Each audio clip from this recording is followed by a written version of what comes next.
Hi guys! This is Donna again and welcome back to my YouTube channel. Today magluluto po tayo ng crispy malunggay chips. Ito po yung mga ingredients na kakailanganin natin. First, yung ating cornstarch, 1/2 cup. Malunggay leaves, hinati ko na po siya sa maliliit na peraso or chinap ko na siya into small pieces. 1/4 cup po ito.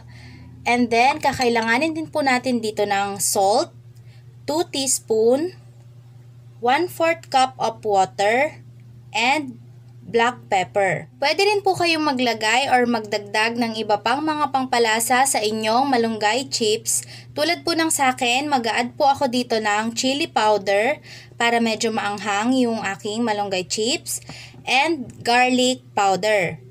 Ito po ay optional lang, pwede po kayong maglagay at pwede rin namang hindi. Sa isang mixing bowl, pagsasama-samahin lang po natin yung ating cornstarch at yung iba pa nating mga ingredients. And then yung ating water. Isama na din po natin dito yung ating salt.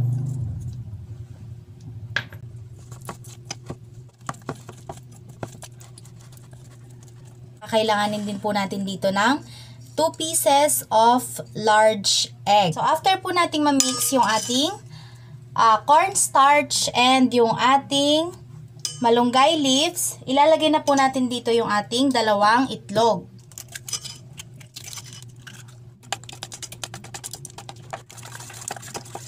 Kapag nahalo na po natin siya ng mabuti, pwede na po tayong maglagay ng black pepper and yung iba pa nating mga ingredients.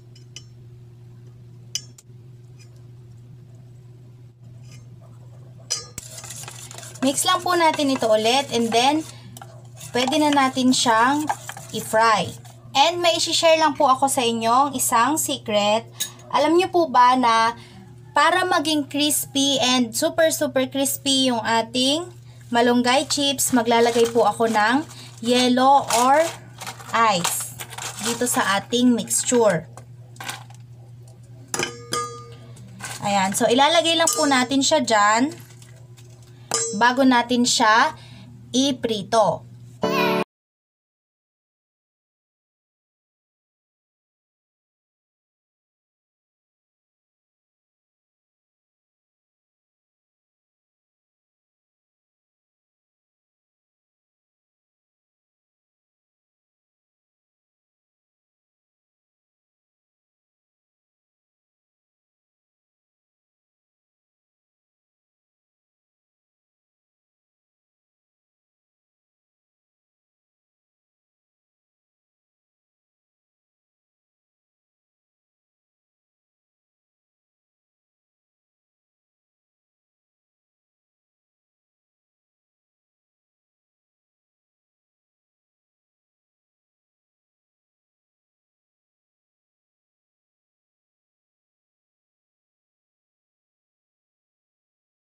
Po ang ating crunchy malunggay chips. Napakadali lang po nitong gawin at napakasimple lang ng mga ingredients na kakailanganin natin dito. So, itry nyo na po sa inyong mga bahay.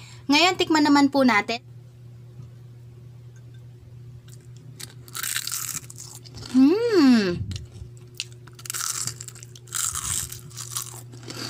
Crispy and sobrang sarap talaga nitong ating malunggay chips.